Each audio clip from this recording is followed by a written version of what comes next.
cette initiative et rejoint totalement ce qu'a dit notamment le représentant de la Fédération de Russie quand il a rappelé les autres victimes dans les autres capitales. La liste est très longue, que ce soit Copenhague, Londres, Barcelone, Manchester, Berlin, Paris. Donc, nous devons, en ce moment de recueillement, à l'occasion de l'anniversaire, 14e anniversaire d'attaque horrible de Beslan, associer également, comme vous l'avez fait, à travers ceux du 13 novembre à Paris, dont on commémorera bientôt le 3e anniversaire, ceux de Nice également. Devant le micro. Oui, ceux de Nice également, le 14 juillet 2016, et évidemment avoir une pensée particulière pour toutes les victimes. Vous m'avez invité en raison du fait que, comme parlementaire, j'ai présidé la commission d'enquête parlementaire sur les attentats du 13 novembre, notamment donc, le Bataclan, qui m'a permis de voir quelles étaient je dirais, les failles de nos dispositifs, non seulement de prévention, de surveillance, de répression, de renseignement, qui ont conduit malheureusement à ces attentats. D'ailleurs, les responsables des services que nous avions auditionnés, que ce soit le renseignement intérieur ou le renseignement extérieur, des GSI, des GSE, l'ont très humblement et honnêtement reconnu qu'il s'agissait d'un échec de leur service. Mais attention, les responsables, ce n'est pas évidemment ni le président de la Fédération de Russie, ni chez nous, leurs responsables politiques qui sont à l'origine de ces drames, ce sont bien des terroristes qu'il faut combattre. Ce sont bien ces gens inspirés par une idéologie radicale islamiste en l'espèce et violente qu'il faut combattre par tous les moyens du droit et de la démocratie. On a beau dire nous sommes en état de guerre, en réalité nous sommes toujours des démocraties et qui devons agir conformément aux valeurs de la démocratie. En France, au lendemain du 13 novembre, le 16 novembre précisément, le président de la République, François Hollande, réunit les parlementaires en congrès et décrète l'état d'urgence.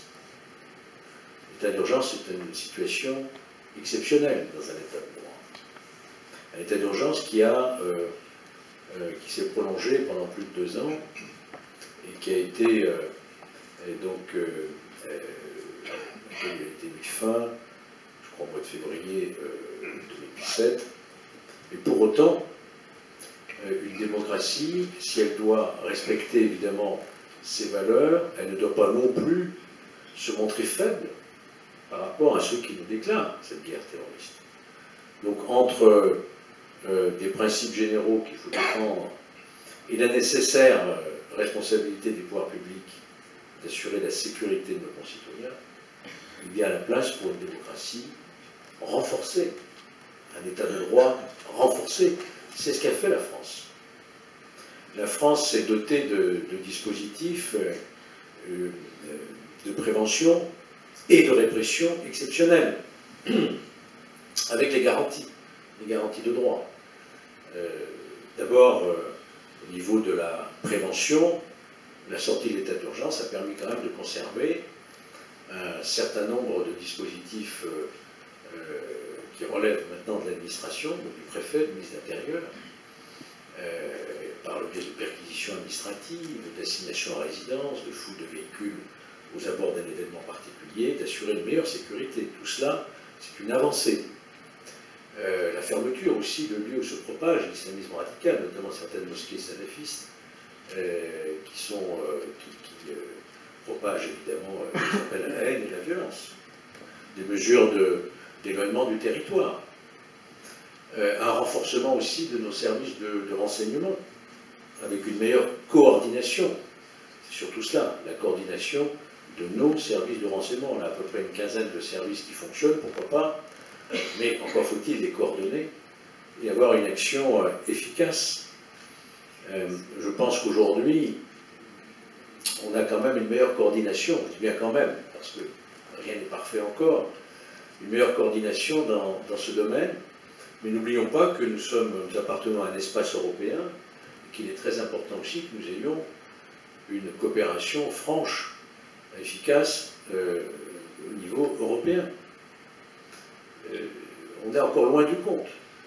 Même si on a progressé, même si au lendemain du 13 novembre, on a créé un centre européen d'antiterrorisme, même si on a désigné un commissaire européen chargé de cette lutte, même si on a renforcé les contrôles d'immigration clandestine, tout cela mérite évidemment que nous renforcions notre coopération. On peut rêver notamment d'une base commune du renseignement européen qui aujourd'hui en est encore au balbutiement.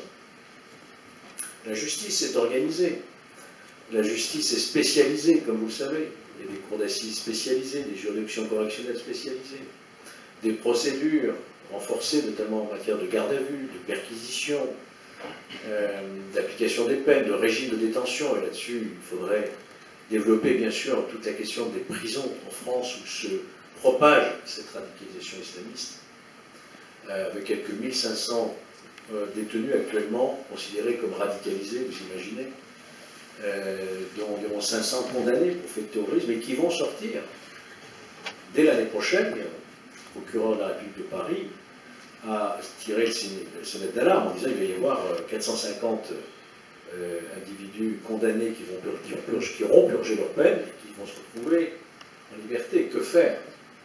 Car la radicalisation, c'est bien là, c'est un foyer de radicalisation, c'est pas le seul évidemment, mais très important, et des mesures ont été annoncées, on attend toujours de les voir se réaliser, notamment de quartiers totalement étanches au niveau de la détention, mais encore une fois, et on l'a vu encore récemment avec tous les mouvements et les prises d'otages dans les prisons, la fragilité quand même de nos dispositifs. Donc, la responsabilité, elle n'est pas unique. La responsabilité face à la lutte contre le terrorisme, elle nous concerne tous.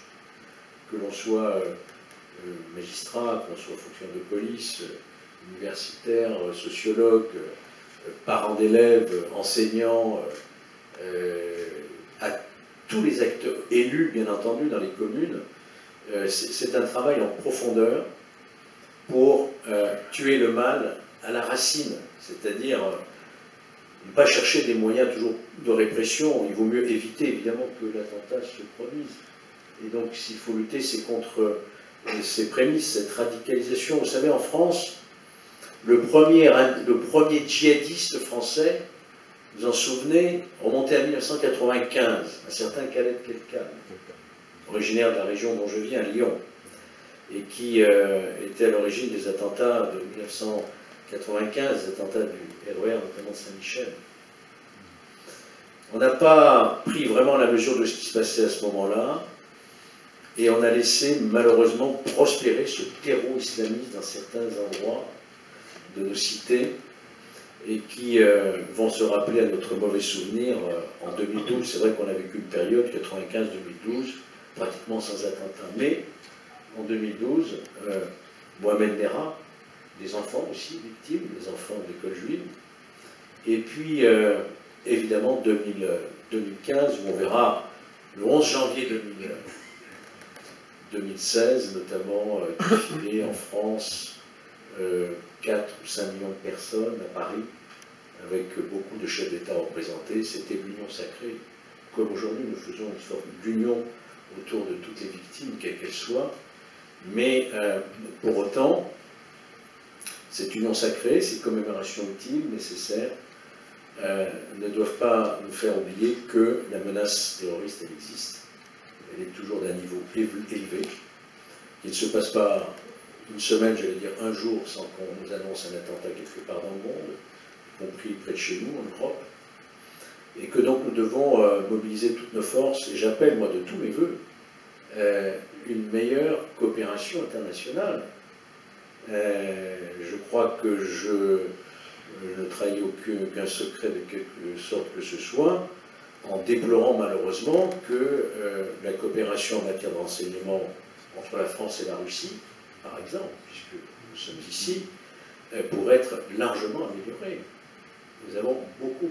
Alors je sais qu'il y a des contacts qui sont pris par des services techniques, des services de renseignement, qu'il y a des relations bilatérales, mais on pourrait espérer qu'il y ait une meilleure et plus franche coopération entre l'Union européenne et la Russie, qui a beaucoup à apporter dans ce domaine. Voilà tous ces sujets que j'ai abordés un peu dans le désordre, vous pardonnerez, et qui permettent peut-être de planter le décor et de vous inviter ensuite à poser des questions qui vous intéressent. Merci.